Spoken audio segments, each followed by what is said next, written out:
कौन है? कौन है वहां? कौन है यहाँ पर? सामने क्यों नहीं आते?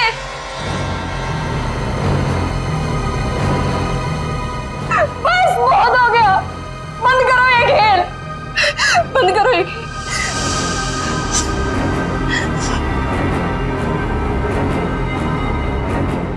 सो भी तो नहीं सकती, अगर सो गई शायद फिर कभी नींद से उठ ही ना पाऊं।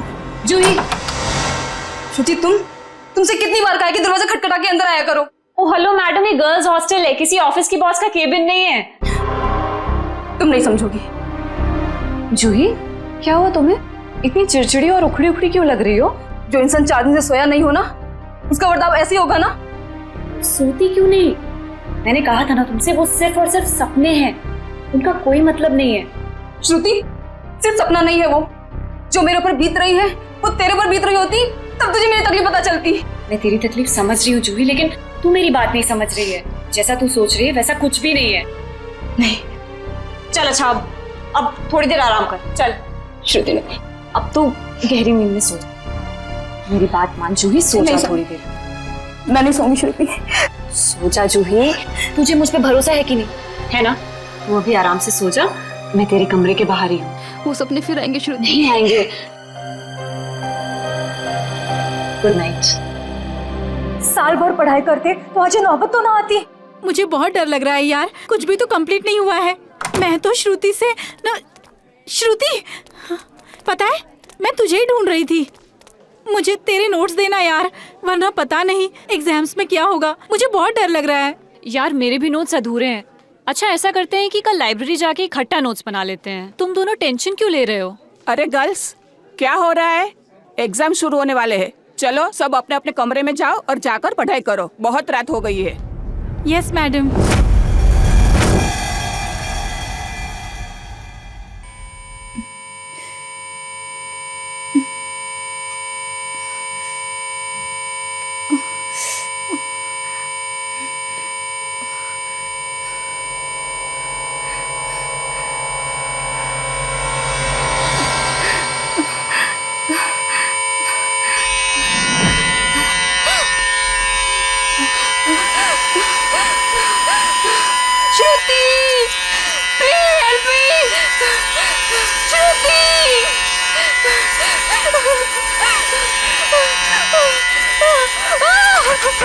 ये दरवाजा क्यों बंद है? श्रुति, ये लाइट क्यों नहीं जल रही है?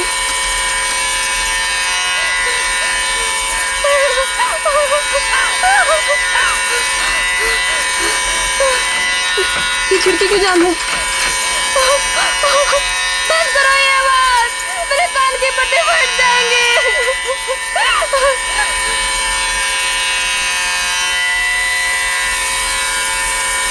ये धुआं कहाँ से आ रहा है?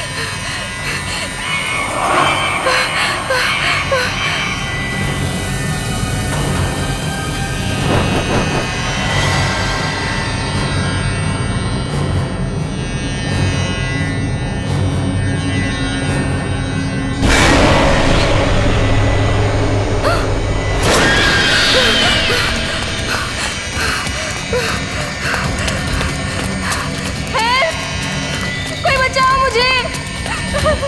हेल्प! कोई है? बचाओ! Please help me! कोई है? कोई बचाओ मुझे! मत मारो मुझे! मत मारो! मत मारो मुझे! मत मारो!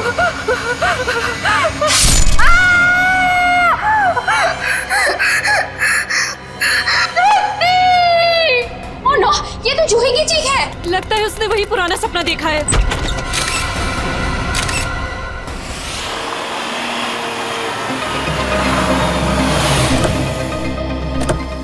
आश्रिया, क्या पता चला?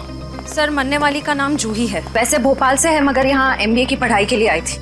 सर, लगता है जब वो सो रही थी उस वक्त किसी ने चाकू मार के उसका खून कर दिया। श्रेया, ये जूही का कमरा कहाँ है? सर ऊपर। सर एक और बात, जब उसका खून हुआ उस वक्त उसके कमरे में और कोई भी नहीं। ऐसा कैसे हो सकता है श्रेया? कोई ना कोई तो होना चाहिए। ऐसा जरूरी नहीं है सर, इस तरह की मौतों में कई बार आत्माओं का हाथ होता है। प्लीज, एसीपी सर मुझे पहले ही बता चुके हैं आपकी इन कहानियों के बारे में। बेहतर होगा कि इन मर्डर केसेस के साथ ये आत्माओं की कहानियां ना जोड़ें। प्लीज, समझ गए? यही कमरा है? Yes sir. आइए। एक्सक्यूज मी, प्लीज एक सेकंड, एक्सक्यूज मी।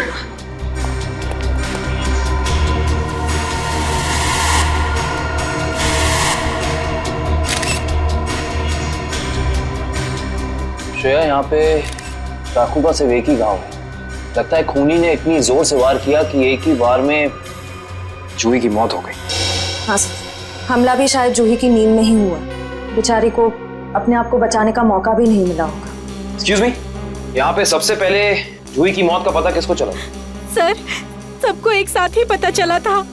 हम यहाँ कॉरिडोर में थे, अचानक से जूही के कमरे से चीखने की आवाज आई और अंदर आके देखा तो जूही की जान जा चुकी थी। उस समय कमरे में जूही के साथ और कौन था? सर, उस वक्त जूही के साथ कोई नहीं था। देखिए, आप लोग दोबारा याद करने की कोशिश कीजिए। हो सकता है कोई ऐसा जो उस वक्त भाग निकला हो। सर, भागने का तो सवाल ही नहीं उठता, क्योंकि डोर बाहर से बंद था और वो अंदर से। खूनी भागेगा भी तो कहाँ से भागेगा? एक मिनट, ये दरवाजा बाहर से बंद था, क्यों? सर, कई दिनों से जूही सो नहीं पा रही थी। अचानक नींद से जाग जाती थी और भागकर अपने कमरे से बाहर आ जाती थी। आज भी कुछ ऐसे ही हुआ। वो सो नहीं पा रही थी, मैंने उसको सुलाया और मैं बाहर आ गई और दरवाजा बाहर से बंद कर दिया। लेकिन इसे नींद क्यों नहीं आ रही थी?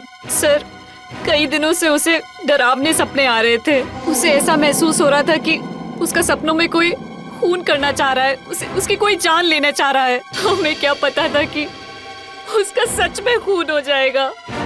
डरावने सपने? मैं कह रहा था ना, ये कोई आत्मा का ही चक्कर है।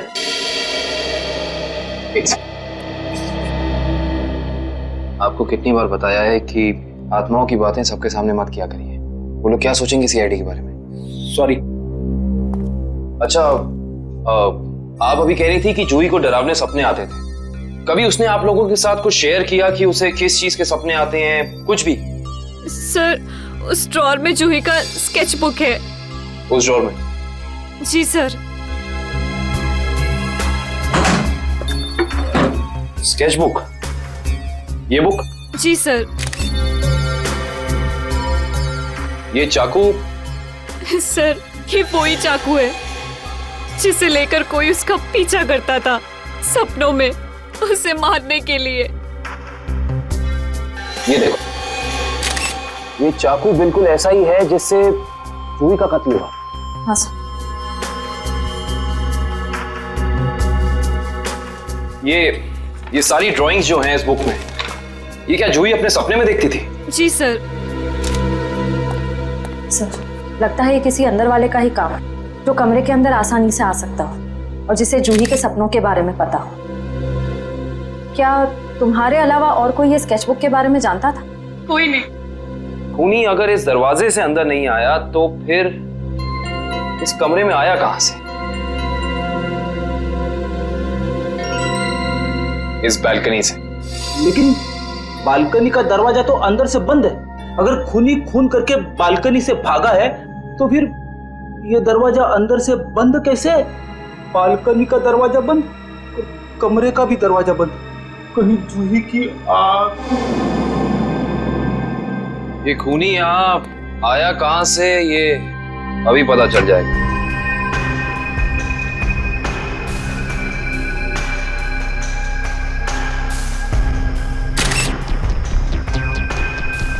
ये देखो, जूते के निशान। हो ना हो खूनी इसी बालकनी से चढ़कर आया। लेकिन बालकनी का दरवाजा तो अंदर से बंद था, तो फिर खूनी यहाँ ऊपर चढ़ के कमरे के अंदर आया कैसे होगा? ये भी पता चल जाएगा फ्रेडी जी। बस एक बार जूही के मौत के कारण पता चल जाए, कुछ तो होगा, कोई सबूत कुछ तो होगा। इधर देखो, ये पाइप, इसी वाटर पाइप से चढ़कर खूनी इस बालकनी तक आया है। यहाँ के वॉचमैन से मिलना पड़ेगा। माफ कर दिए साहब, गलती हो गई। इसे गलती कहते हो तुम? एक इंसान गर्ल्स हॉस्टल की बालकनी में चढ़ जाता है, अंदर कमरे में जाके खून कर देता है और तुम्हें कुछ पता भी नहीं चला। बस साहब, 15 मिनट के लिए मेरी आंख लग गई थी। मैं सपने में भी ऐसा नहीं सोच सकता था कि उस दौरान ऐसा कुछ हो जाएगा। तुम्हारी 15 मिनट की लापरवाही की वजह से एक लड़की की जान चली गई, उसकी जिंदगी लौटा सकते हो तुम?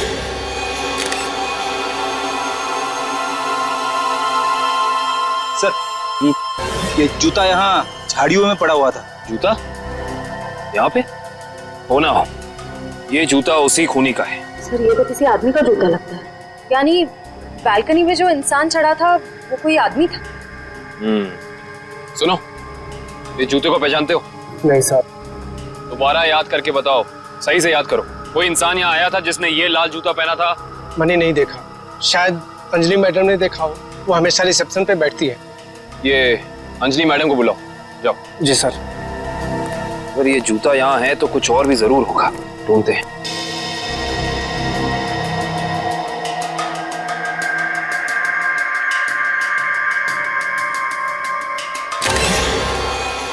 इस तरफ ये जूतों के निशान। एक जूते का निशान थोड़ा गाढ़ा है और दूसरे का हल्का। ये वाला गाढ़ा है। इसका तो एक ही मतलब है, ये जूता जिसका भी है वो इंसान लंगड़ा के चल रहा था।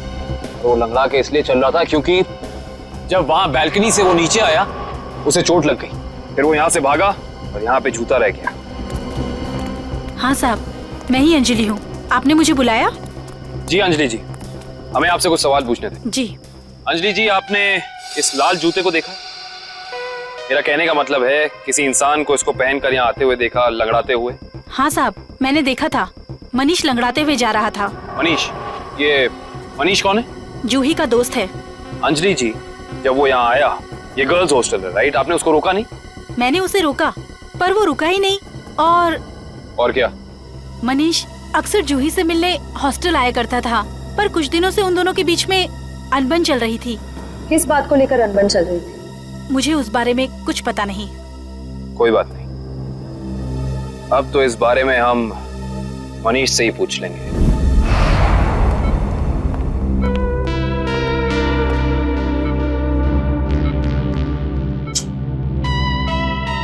मनीष, कैसे हो यार?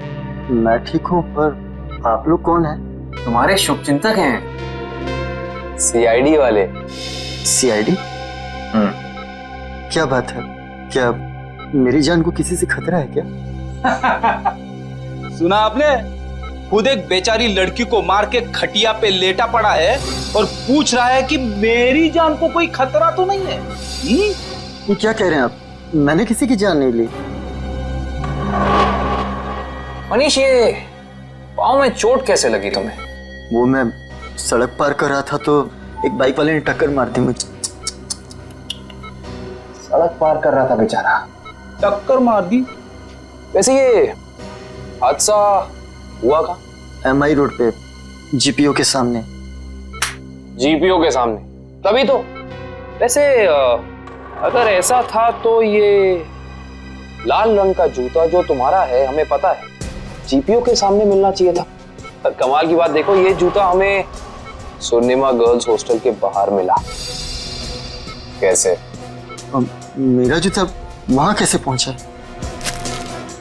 देखो मनीष, हमसे झूठ बोलकर कोई फायदा नहीं है। सच निकालने के और कई तरीके आते हैं। बेहतर होगा हमें सब सच बता दो। क्यों मारा तुमने जूही को? क्या जूही की मौत हो गई? खून हो गया उसका। क्यों गए थे तुम वहां? देखिए, मैं जूही के बालकनी में गया जरूर था, लेकिन मैंने जूही को नहीं मारा। इतनी रात को तुम वहाँ क्या करने गए थे मनीष? मुझे उससे बात करनी थी। ऐसी कौन सी बात थी जो तुम दिन के उजाले में नहीं कर सकते थे, जिसके लिए तुम्हें रात के अंधेरे का सहारा उठाकर चोरों की तरह पाइप से चढ़कर उसकी बैल्कनी तक जाना पड़ा? मैं उससे माफी मांगना चाहता था। दरअसल मैंने उसके दोस्ती को प्यार समझने की गलती की थी, लेकिन जब मैं वहां पहुंचा तो मैंने देखा कि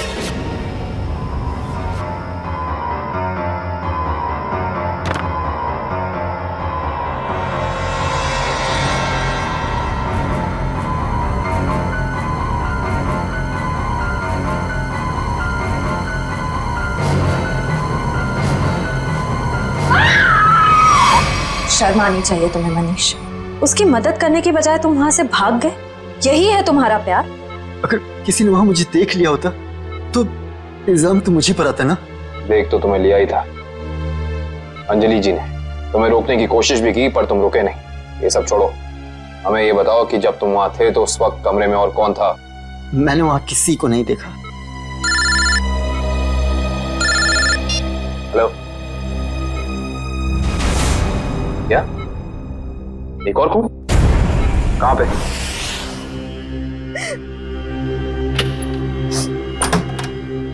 आप कौन? हम लोग सीआईडी से। आइए।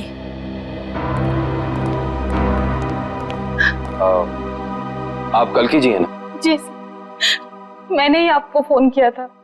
मेरी सहेली मीरा का खून हो गया है। उसकी लाश ऊपर उस कमरे में पड़ी है।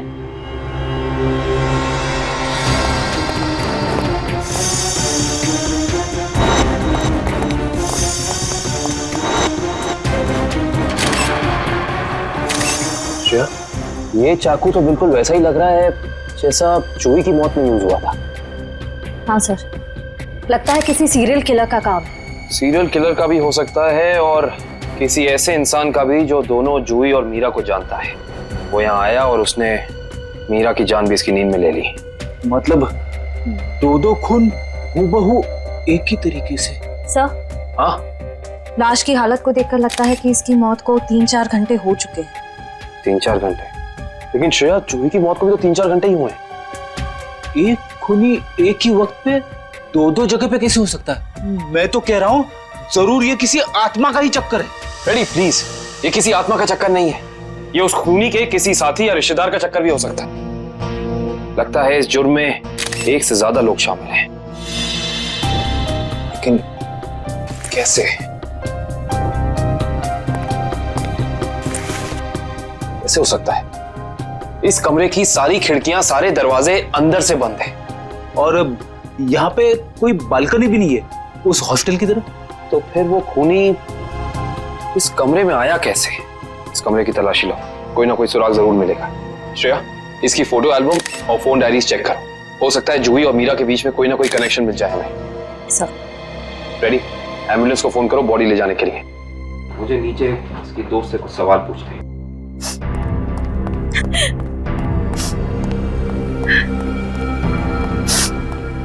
कल्कि जी, आपको मीरा की मौत के बारे में कब पता चला?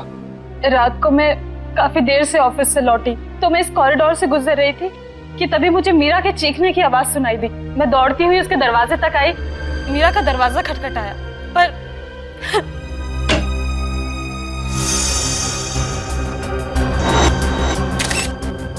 फिर क्या हुआ? मेरा मतलब जब आप यहाँ आई तो ये दरवाजा खुला था कि बंद था? दरवाजा बंद था तो मुझे वॉचमैन को बुला के दरवाजा खुलवाना पड़ा। कल्कि जी, जब आप यहाँ पे आई तो आपको यहाँ इस घर में कोई भी निकलते हुए यहाँ से दिखा, भागते हुए दिखा? नहीं।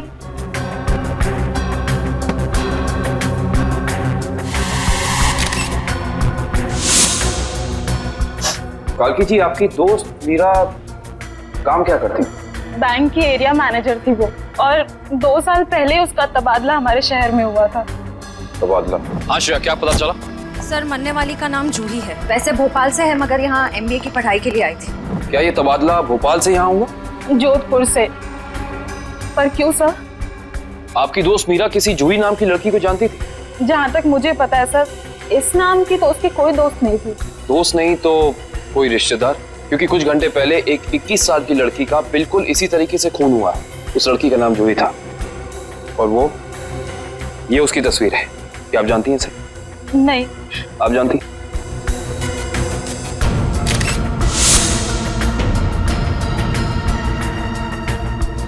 ये क्या हो रहा है हमारे शहर में?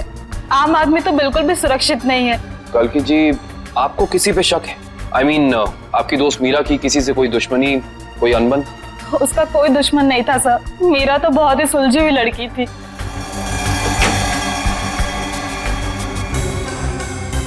अच्छा, ये तस्वीर देखिए।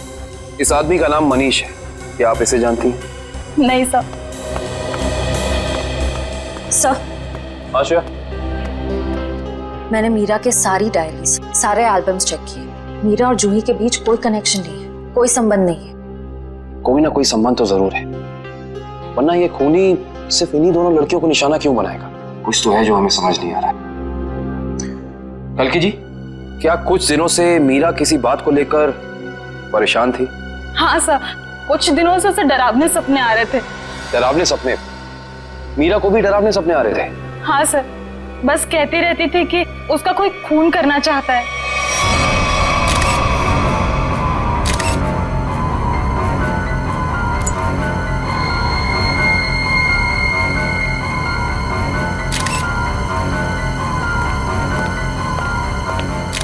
ये कैसे हो सकता है सर?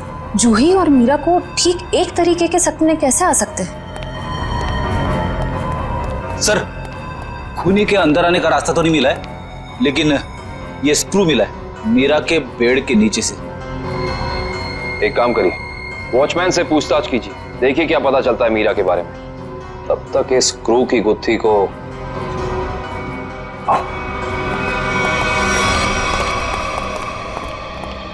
करण, फ्रेडी को ये स्क्रू कहाँ मिला था?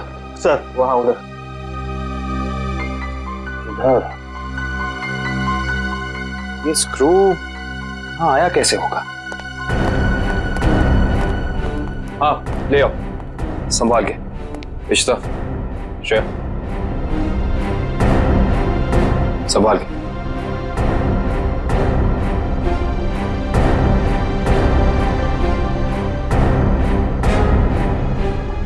इश्ता,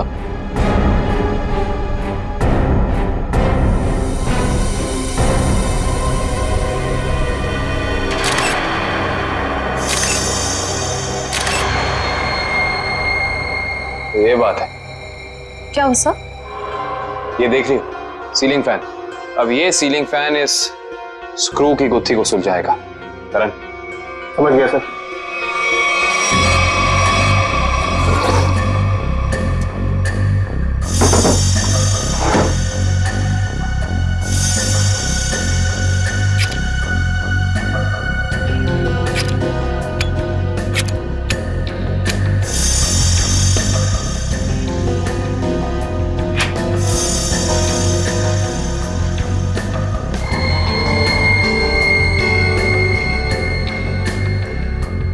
फैन को उल्टा करो।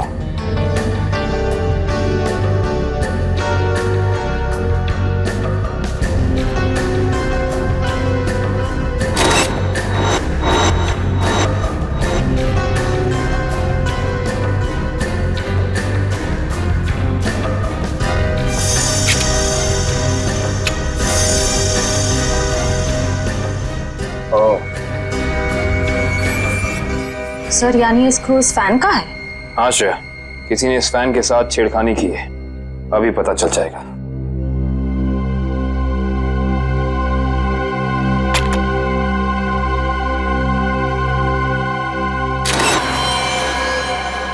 ओह माय गॉड, तो ये बात है, मतलब चाकू इसके अंदर था। इसके अंदर से इस मैकेनिज्म के जरिए चाकू सीलिंग से नीचे गिरा मीरा के पेट में और उसकी मौत हो गई। अब समझ में आया, ये कारण है जिस वजह से खूनी इस कमरे में नहीं था। उसकी जरूरत ही नहीं थी, उसका काम तो ये सीलिंग फैन कर रहा था। इसका मतलब जूही के कमरे में भी बिल्कुल ऐसा ही सीलिंग फैन होगा जिसके अंदर सेम मैकेनिज्म फिट होगा। वहां भी चाकू सीलिंग से गिरा और जूही की मौत हो गई। सर हो सकता है खूनी ने रिमोट कंट्रोल के जरिए इस चाकू को कंट्रोल किया हो सकता है। और सवाल यह है श्रेया कि खूनी को कैसे पता चला कि सही वक्त रिमोट बटन दबाने का कौन सा था? हाँ सर, क्योंकि ना तो हमें मीरा के कमरे से कोई कैमरा मिला, ना ही जूही के कमरे से, जिससे ये पता चले कि खूनी दोनों लड़कियों पर नजर रख रहा था। वो भी पता चल जाएगा इस सीलिंग फैन के चाकू के मैकेनिज्म के जरिए। क्या ये मीरा और जूही, इन दोनों के बीच में कोई ना कोई संबंध तो जरूर है, कोई ना कोई संबंध तो जरूर है। मगर सर दूर दूर तक इन दोनों के बीच कोई संबंध नजर तो नहीं आ रहा। इन दोनों के उम्र में बहुत फर्क है, उनके रहन सहन, तौर तरीके, ये जूही का कॉलेज और मीरा के काम करने की जगह, आपस में कहीं भी कोई तालमेल नहीं है सर। सर, हाँ सर, वो फैन और चाकू का मैकेनिज्म रेडी है। चलो देखते हैं।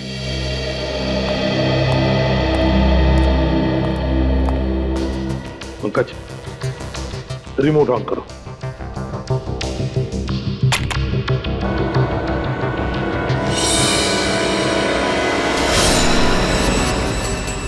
मतलब जैसे ही रिमोट का बटन दब गया, इस फैन के मैकेनिज्म के अंदर जो इंफ्रारेड लाइट थी वो ऑन हो गई, लॉक खुल गया और उसकी वजह से ट्रिगर ऑन हो गया। ट्रिगर ऑन होने से इसके अंदर जो छुपा के रखा था चाकू, वो सीधा नीचे गिर गया, सीधे उसके शरीर के अंदर जो फैन के नीचे सोया हुआ था। मगर दया, एक बात है, ऐसे मैकेनिज्म की जो रिमोट होते हैं, वो रिमोट ज्यादातर 50 मीटर की दूरी के अंदर ही काम कर सकते हैं। तो फिर जरूर जहां पर मीरा और जूही रहती थी उसके आसपास ही ये आदमी खड़ा था। जिसने भी ये किया है वो 50 मीटर की दूरी के अंदर ही खड़ा था।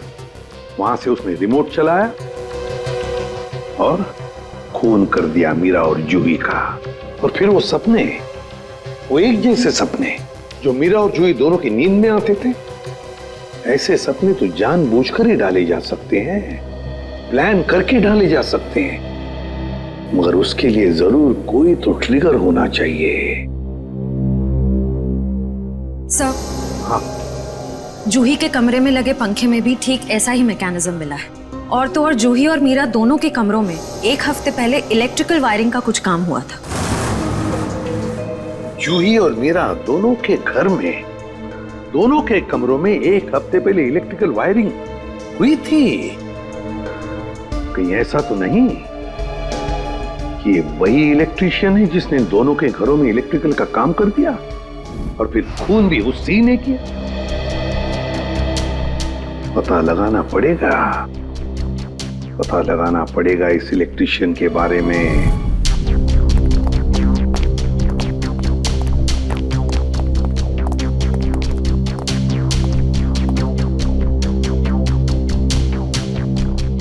ना ही मीरा के मोबाइल पे कोई अलार्म था और ना ही जूही के मोबाइल पे। फिर दोनों को एक ही वक्त एक जैसे सपने कैसे आ सकते हैं?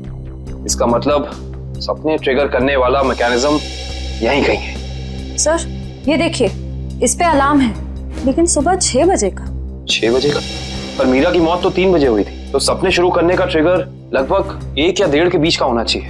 यह भी तो हो सकता है कि किसी ने मीरा को सम्मोहित कर दिया।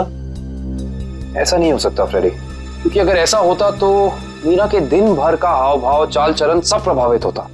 पर ऐसा नहीं हुआ। नहीं, कुछ है यहाँ जो हम अभी तक देख नहीं पा रहे। ढूंढो, यही है।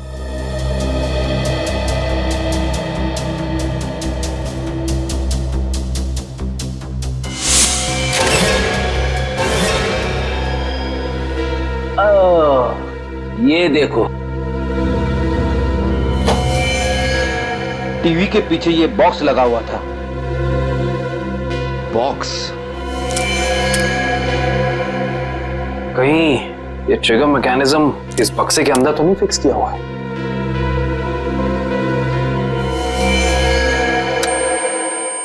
अरे अलार्म बंद करो, ये आवाज मेरे कान के पर्दे फटा ली। सर, कौन सी आवाज? यहाँ कोई अलार्म नहीं बज रहा है। अरे इतने जोर से बज रहा है, सुनाई नहीं दे रहा है। बंद करो। हाँ, बज तो रहा है, लेकिन बहुत धीमी आवाज में। बंद करो, बंद करो। बंद हो गया। Thank you. इतना भद्दा अलार्म मैंने जिंदगी में नहीं सुना। सोने वाला उठेगा नहीं, हार्ट अटैक से सीधे ऊपर चला जाएगा। मगर सर, अलार्म की आवाज सिर्फ आपको कैसे सुनाई दी? हो सकता है श्रेया, क्योंकि ये लो फ्रीक्वेंसी अलार्म है। श्रेया, ये सिर्फ उन लोगों को सुनाई देता है जिनकी साउंड टॉलरेंस और सुनने की शक्ति इसकी ध्वनि से मेल खाती हो। यानी फ्रेडी सर की तरह जूही और मीरा भी इस अलार्म की आवाज को सुन सकती थी। वो ये बात नहीं जानता था। उसने इस ध्वनि का इस्तेमाल सिर्फ उनके दिमाग को कंडीशन करने के लिए किया, ट्यून करने के लिए, ताकि उन्हें वो डरावने सपने दिखा सके। लेकिन डरावने सपनों का कोई संबंध ही नहीं था इस मौत से। अगर वो चाहता तो बिना सपनों के भी मार सकता था उन्हें। मार सकता था, पर शायद वो ऐसा चाहता नहीं था।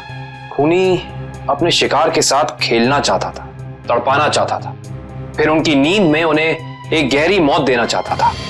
इंटरेस्टिंग। करण सर, कल की को बुला के लाइए। जी। को ये देखो।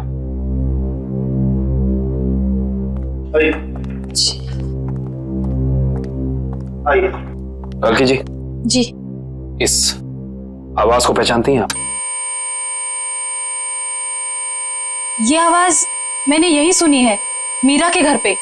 कब? करीब 3-4 दिन पहले, जब वो अपने लैपटॉप पे काम कर रही थी तब।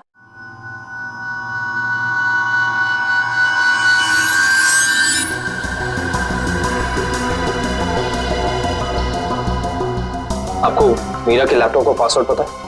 नहीं सर। हमें कंप्यूटर एक्सपर्ट से इसका पासवर्ड ब्रेक कराना होगा, लेकिन मुझे लगता है कि हमारे सारे सवालों के जवाब इसी लैपटॉप के अंदर है, इसके अंदर।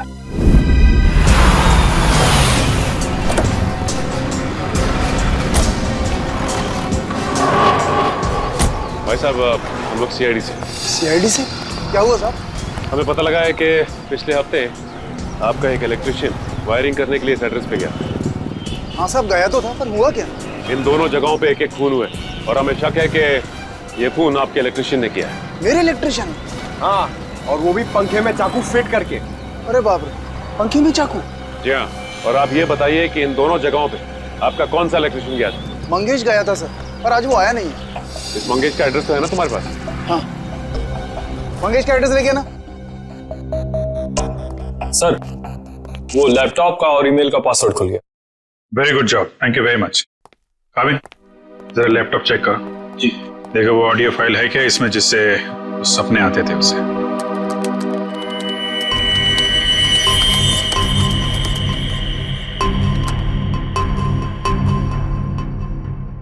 सर, इस कंप्यूटर में कोई ऑडियो फाइल नहीं है। हाँ, लेकिन मीरा के ईमेल अकाउंट में एक वीडियो फाइल दिख रही है। Video file? खोलो खोलो इसे जरा।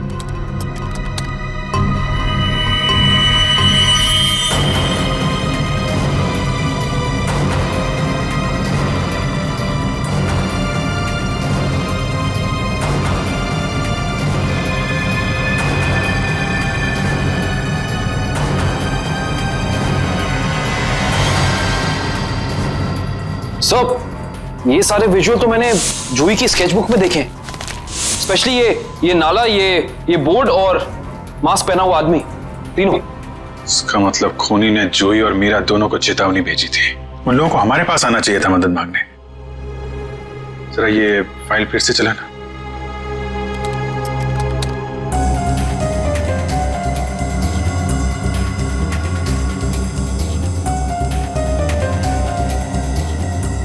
Boss boss boss, Banjara road जो शहर के पश्चिमी हिस्से में है ना? Yes sir.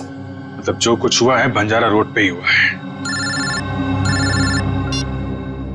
क्या? ठीक है, ओके।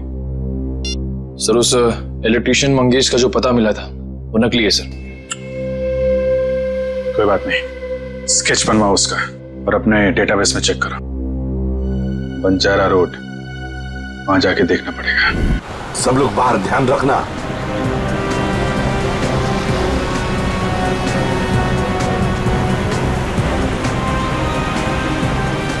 आराम से पंकज, आराम से। एक मिनट।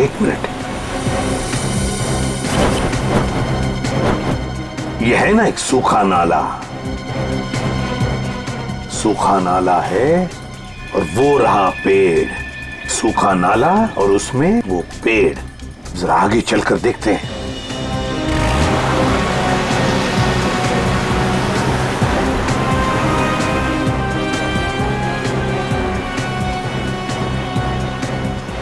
एक मिनट पंकज, एक मिनट। बंजारा रोड मतलब हम सही रास्ते पे हैं। सर वो देखिए, वो पुराना घर जो हमें वीडियो में दिखा था। चलो आगे देखते हैं। अगर खूनी इस जगह का वीडियो बना के मीरा और जूही को भेज क्यों रहा था? हाँ, शायद उन दोनों को अपने अतीत का याद दिलाने के लिए। मगर सर, मैंने पता किया सर, इस बंजारा रोड पे आज तक एक क्राइम नहीं हुआ है। यहाँ तक कि पुलिस ने एक चालान तक नहीं काटा है। सर, वो रही बिल्डिंग।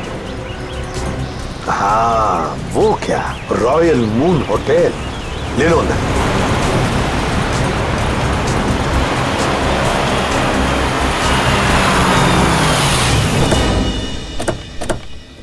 हाँ, इलेक्ट्रिशियन का स्केच मैच नहीं हो रहा है।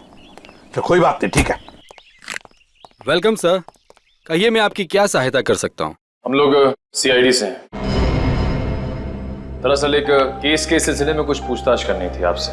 सीआईडी? अब पूछिए, क्या पूछना चाहते हैं आप? वैसे जरा बताइए, कुछ दिन पहले क्या आपके होटल के बाहर कोई किसी तरह की वीडियो शूटिंग कर रहा था? शूटिंग? नहीं सर, हमारी होटल के बाहर शूटिंग या फोटोग्राफी की अनुमति नहीं है। ये दो फोटोग्राफ, दो लड़कियों के, एक का नाम मीरा है, एक का नाम जूही है। क्या ये लड़कियां आपके यहाँ कभी ठहरी थी, कभी आई थी? सर, हमारे यहाँ रोज बहुत सारे कस्टमर आते हैं, ये बता पाना थोड़ा मुश्किल है। मैं समझ सकता हूँ, लेकिन हो सकता है आपके रिकॉर्ड में हो कुछ इनके बारे में। जरा देखिए। हल्का जरा रिकॉर्ड्स चेक करना। सर।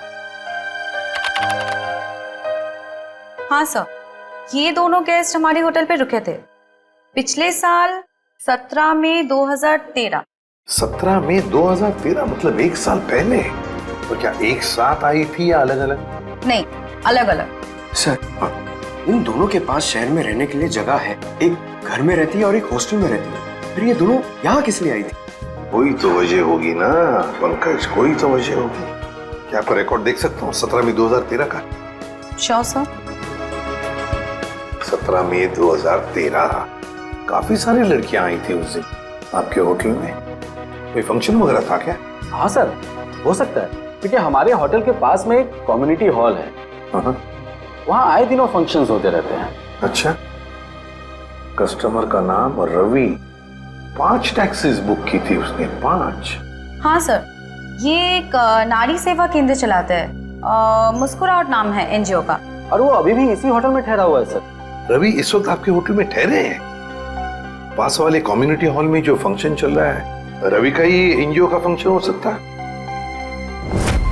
रवि सर, मैं आपका जितना भी शुक्रिया अदा करूं उतना कम है। आप सोच नहीं सकते, ड्रग्स के नशे से मुक्ति मिलने के बाद मैं जिंदगी के ऐसे ऐसे रंग देख रहा हूं जिन्हें ड्रग्स के नशे ने अंधकार में डाल दिया था। वेरी गुड मिश्रा, लेकिन इसमें मुझे शुक्रिया कहने की कोई जरूरत नहीं। ये सब तुम्हारे धैर्य और दृढ़ इच्छा शक्ति का कमाल है। हाँ, लेकिन अब उस सफेद जहर को कभी पलट कर भी देखना मत। हाँ, ओके सर। माफ कीजिएगा रवि जी, आपको मैं इंटरप्ट कर रहा हूँ, लेकिन ये जरूर कहूंगा कि आप बहुत ही अच्छा काम करते हैं, बहुत ही पुण्य का काम करते हैं हमारे देश के नौजवानों को ड्रग्स में से बाहर निकाल कर। सर, आप एसीपी प्रद्युमन है ना सर? जी हाँ, मैं एसीपी प्रद्युमन। सर, हमने बहुत किस्से पढ़े हैं सर आपके बारे में, और तभी से आपसे मिलना चाहता था सर, लेकिन अब आप सर बैठे क्यों हैं सर, प्लीज। सर, क्या लेंगे सर आप? चाय, कॉफी, कुछ? एक ठंडा लेमन आइस टी। जी, ठंडा लेमन आइस टी तो नहीं मिलेगी, साधारण चाय चलेगी। रवि जी, हमें कुछ नहीं चाहिए, कुछ नहीं चाहिए, थैंक यू वेरी मच। बस एक जरूरी काम है आपके पास। 2 लड़कियों के बारे में हम कुछ इंफॉर्मेशन चाहते हैं। अब कौन सी 2 लड़कियां सर? ये जूही और ये मीरा, क्या आप बता सकते हैं कि पिछले साल ये दोनों आपके इस एनजीओ में आई थी? जूही और मीरा? हाँ सर, ये सर आई थी दोनों यहाँ पर। एक्चुअली सर, इन्हें भी ड्रग्स के नशे की बुरी लत पड़ गई थी सर, इसलिए ये दोनों आई थी यहाँ हमारा सेमिनार अटेंड करने के लिए। लेकिन सर, इस बात को तो करीब 1 साल हो गया है। अब इनके बारे में पूछताछ। इन दोनों लड़कियों का खून हुआ है।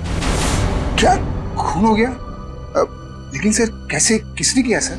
बस वही पता लगाना है, इसलिए हम चाहते हैं कि अगर आपको इन दोनों के बारे में कोई खास बात मालूम हो, कोई यादें हो आपके पास इनके बारे में, तो मदद हो जाएगी हमारी तहकीकात करने में। कोई खास बात इस वक्त तो याद। हाँ सर, याद आया सर, एक लड़की थी मोनिका, इन दोनों को उसकी चिंता बहुत सताती रहती थी सर। मोनिका? जी। क्या वो भी यहाँ आपके ड्रग रिहैबिलिटेशन सेंटर में आई थी? आई तो थी सर यहाँ पर, लेकिन वो ड्रग्स के खिलाफ अपनी लड़ाई जीत नहीं पाई सर। दरअसल सर, 1 साल पहले अपनी बिल्डिंग की छत से कूदकर उसने आत्महत्या कर ली थी सर, ड्रग के नशे में। मोनिका ने आत्महत्या कर ली? जी सर। उसका पता तो होगा ना आपके पास? जी सर, मोनिका का एक ही सगा भाई है, अमित। मोनिका की मौत के बाद सारी प्रॉपर्टी, सारी जायदाद उसी के नाम हो गई। तो क्या मोनिका के भाई ने प्रॉपर्टी के लिए अपनी बहन का खून किया? ये भी तो हो सकता है कि मोनिका ने आत्महत्या की हो। मैंने कहा ना, काम हो जाएगा। जी कहिए। आपका नाम अमित है? जी हाँ, मगर आप लोग? सीआईडी, मोनिका के बारे में कुछ सवाल करने थे आपसे। ओह, 1 साल हो गया मेरी बहन को मरे हुए, लेकिन अब भी कोई ना कोई आकर मेरे पुराने जख्म को रहता रहता है। पूछिए, क्या पूछना है आपको? देखिए अमित जी, हम आपका दुख समझ सकते हैं, मगर क्या करें, 2 खून हुए, इसलिए आपकी बहन के बारे में कुछ सवाल करने आए हम लोग। 2 खून? मगर किसके? जूही और मीरा का। ये दोनों आपकी बहन मोनिका के दोस्त थे ना? हाँ, बदकिस्मती से ये मेरी बहन के दोस्त थे। बदकिस्मती से? क्यों? वैसे तो मीरा और जूही तुम्हारी बहन की बहुत फिक्र करते थे। अगर सच में उन्हें मेरी बहन की फिक्र होती तो वो फिर से उसे ड्रग्स की खाई में ना धकेलते। क्या वो दोनों फिर से मोनिका को ड्रग्स की लत लगाना चाहते थे? हालांकि वो दोनों खुद ड्रग्स से छुटकारा पाना चाहते थे। मुझे नहीं पता कि वो आदत से छुटकारा पाने आए थे या दोबारा ड्रग एडिक्ट्स को बढ़ावा देने, लेकिन इस काम में एक और भी था उनके साथ। हाँ, विशाल। विशाल? ये विशाल कौन? विशाल जूही और मीरा को ड्रग्स देता था और ये बात मोनिका जान गई थी, लेकिन जब लोगों को पता चला कि मोनिका को उनका राज पता है तो उन्होंने उसे फंसाने के लिए उसके बैग में ड्रग्स डाल दी। वो पकड़ी गई, उसके ऊपर पुलिस केस भी हुआ। वो ये सदमा बर्दाश्त नहीं कर सकी और उसने आत्महत्या कर ली। सर, कोई तो है जो मोनिका की मौत का बदला ले रहा है। जूही और मीरा पहले ही मर चुकी हैं। अब अगला नंबर शायद विशाल का। अमित, कल रात तुम कहाँ थे? आप मुझ पे शक कर रहे हैं? क्या करें, शक करने की आदत जो है हमें। और फिर तुम तो अपनी बहन के सबसे करीबी हो ना। मुझसे ज्यादा करीबी तो उसका मंगेतर था, रणविजय। दोनों ने जन्मों जन्मों तक साथ रहने की कस्में खा रखी थी। रणविजय? ये रणविजय यही है ना? हाँ, यही तो है वो, लेकिन रणविजय का स्केच आपके पास कैसे? हो सकता है मीरा, जूही और मोनिका की मौत का राज रणविजय जानता हो। Thank you Ranvijay. सब वो रहा विशाल का घर। विशाल की जान को खतरा हो सकता है।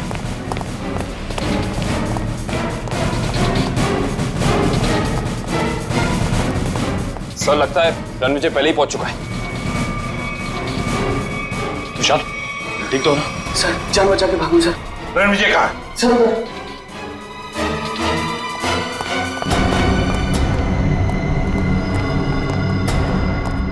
यहाँ तो कोई भी नहीं है। सर, शायद यहाँ से भागा होगा।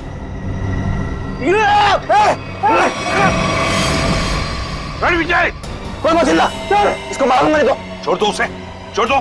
देखिए, वैसे तो मुझे सीआईडी वालों से काफी लगाव है, पर अगर सीआईडी ने मेरे साथ कोई होशियारी की ना तो ये बात मुझे अच्छी नहीं लगेगी। चाकू नीचे फेंक दो, फेंक दो चाकू। डरो मत, कुछ नहीं करूंगा तुम्हारे इस मोटू ऑफिसर को। मोटू मत बोल, टाइटिंग कर रहा हूँ आजकल। देखो, मुझे अपना काम करने दो। बेवकूफी मत करो, नहीं बच पाओगे तुम। अरे बचना किसको है? एक बार मैं इस विशाल को मार दूं, भले मुझे फांसी हो जाए, फिर मुझे मंजूर है। देखो रणविजय, ये सब करने से क्या मोनिका वापस आएगी? भले ही वापस ना है, लेकिन मेरी बदले की आग तो पूरी होगी। इन तीनों ने रातों की नींद उड़ा दी थी मोनिका की, इसलिए मैं भी इनके साथ वही कर रहा हूं। इन्हें तड़पा तड़पा कर मारूंगा मैं। देखो रणविजय, मोनिका के साथ जो कुछ भी हुआ ठीक नहीं हुआ। इन तीनों की वजह से बेचारी को जेल जाना पड़ा, बदनामी हुई। नहीं, रात रात भर सो नहीं पाती थी वो, बुरे बुरे सपने देखकर जाग जाती थी। ये विशाल ने मोनिका का बंजारा रोड पे पीछा किया था उसे मार डालने के लिए, इसलिए मैंने भी इन्हें पहले बुरे बुरे सपने दिखाए और अब मैं इन्हें मौत की नींद सुला रहा हूं।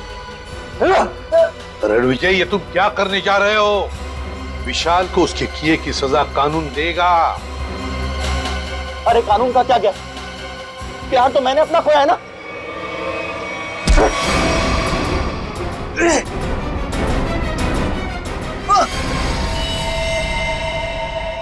रणविजय, विशाल को तो उसके किए की सजा मिलेगी ही मिलेगी, मगर तुमने बदले की आग में दो खून किए, दो।